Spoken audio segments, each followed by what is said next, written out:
L'invité de Julien Schmitt. Bernadette Chirac nous a quitté à l'âge de 93 ans. Ses obsèques auront lieu demain à Paris, à la basilique Sainte-Clotilde. Et pour lui rendre hommage, mon invité est une grande dame de la nuit parisienne qui l'a connue différemment. Il s'agit de Morissette Picole, propriétaire du cabaret chez Morissette.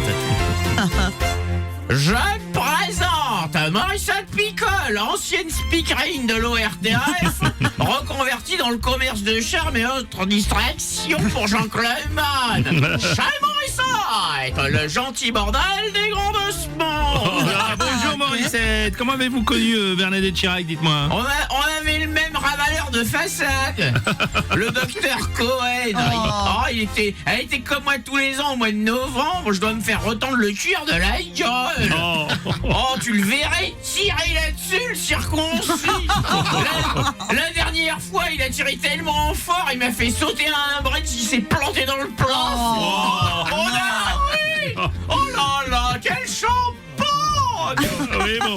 Mais bon, Bernadette, je la connaissais surtout par son mari. Bah, c'est ça, oui. Oui, le Jaco, qui était fourré tous les 4 matins chez Morissette, avec sa calvasse tirée au pento, et son fut à la pince qui remontait tellement haut qu'il sentait les dessous de bras. Oh, Jacques Chirac avait la réputation de ne pas être très fidèle à Bernadette, c'est vrai ça? Oh, bah, en tout cas, quand il venait passer la soirée au bouclair, c'était pas pour jouer à la bonne paille. À l'époque, il fricotait avec une star. Odette la Plume. Odette la Plume, ça me dit rien ça. Si, Odette la Plume, celle qui chantait la trompette du jazzman. La trompette du jazzman. Moi, ce que j'aime, c'est souffler dedans. Ça me fait des poils au dos. Oui, d'accord, c'est bon. Très distingué. Je vois ça, oui. C'est pour ça qu'il a craqué, le Jaco. Elle lui avait même écrit une chanson pour lui. Ah bon? Ça s'appelait Les Grelots du Président. Quand le président m'emboutit la boutique, oui, d'accord. Alors... ça fait cling, cling, cling, cling, cling, cling, les grelots du président. Oui, merci. Il aimait les artistes. Bah, oui, je vois ça. Mais malgré tout, il tenait quand même beaucoup à Bernadette, me dit-on. C'était un sentimental. Une fois, je l'ai retrouvé assis contre le rideau de fer. Il était venu chialer dans mes streams parce qu'il s'était fait gauler par maman en train de secouer Annie Cordy à l'arrière de la CX. Oh, mais ça, c'est les bonhommes. Quand ils sont malheureux d'avoir trompé leur femme, ils se consolent en trompant leur femme. C'est vrai que la rumeur dit que Bernadette Chirac était au courant des adultères de son mari, c'est vrai ça? Mais bien sûr. Attention, elle pouvait dégonder la rombière. Une fois, elle devait avoir mal au cou à force de porter ses cornes. Elle a débarqué chez Morissette et alors là, ça a soufflé dans les rideaux rouges.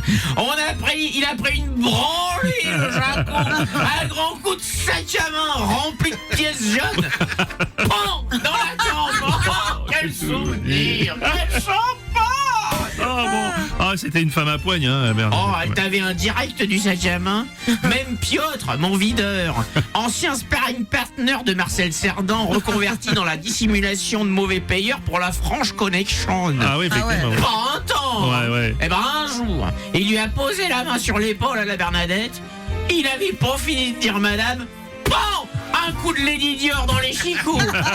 Il en a eu pour 600 sacs de bridge chez le Chirdan. Et nous, on se planquait sous les tables, mort de rire. Qu'est-ce qu'on se marrait. Quel souvenir, quel champagne. Merci Morissette Picole et Julien Schmitt. L'invité de Julien Schmitt, Du mardi au jeudi à 9h45 dans le Morning du Rire avec Bruno Robles sur Rire et Chanson. Et allez voir Julien Schmitt sur scène.